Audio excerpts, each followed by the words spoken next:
खंबे ने पकड़ रखा है।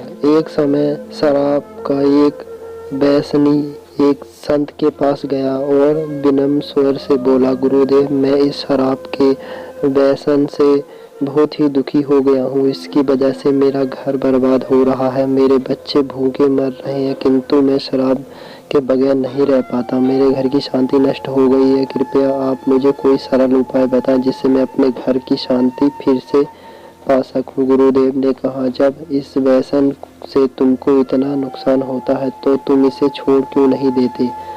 व्यक्ति बोला, पूजनीय श्री, मैं शराब को छोड़ना चाहता हूँ, पर यह मेरे खून में इस कदर समा गई है कि मुझे छोड़ने का नाम ही नहीं ले रही है। गुरुदेव ने हंसकर कहा, कल तुम फिर आना, मैं तुम्हें बता दूंगा कि शराब कैसे छोड़नी है। दूसरे दिन निश्चित समय पर वह व्यक्ति महात्मा के पास गया।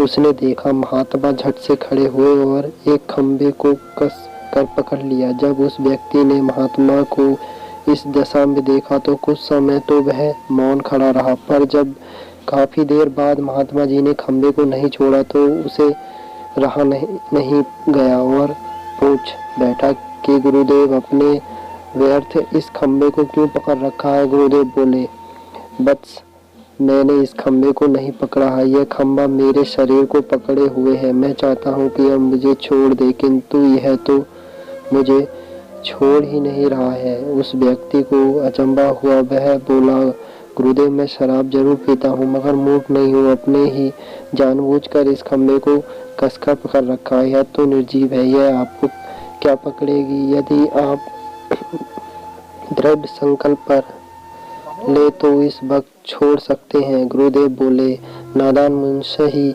बात तो मैं तुम समझना चाहता हूँ कि जिस तरह तुम्हें खंबे ने नहीं बल्कि मैंने इसे ही पकड़ रखा था, उसी तरह इस शराब ने तुम्हें नहीं पकड़ा है, बल्कि सच तो यह है कि तुम्हें ही शराब को पकड़ रखा है। तुम कह रहे थे कि शराब मुझे नहीं छोड़ रही है, जबकि सत्य है कि तुम अपने मन से दृढ़ निश्चय कर लो कि मुझे इस व्यसन का त्याग कर देना है, तो इसी वक्त तुम्हारी शराब पीने की आदत छूट जाएगी। शरीर की हर क्रिया मन के द्वारा नियंत्रित होती है और मन में जैसी इच्छा शक्ति प्रबल होती है वैसा ही कार्य सफल होता है। वह शराबी गुरु के इस अमृत वचनों से इतना प्रभावित हुआ कि उसने किसी वक्त भविष्य में कभी शराब न पीने का दृढ़ संकल्प किया।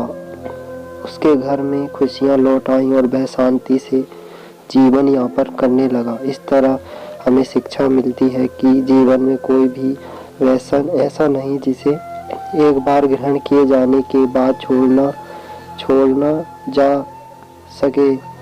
अगर मनुष्य चाहे तो बड़ी से बड़ी बुराई का त्याग कर सकता है। सो फ्रेंड, ये कहानी आपको कैसी लगी? अगर पसंद आई हो तो प्लीज़ हमारे चैनल विश्व की वॉइस को जरूर सब्सक्राइब करें।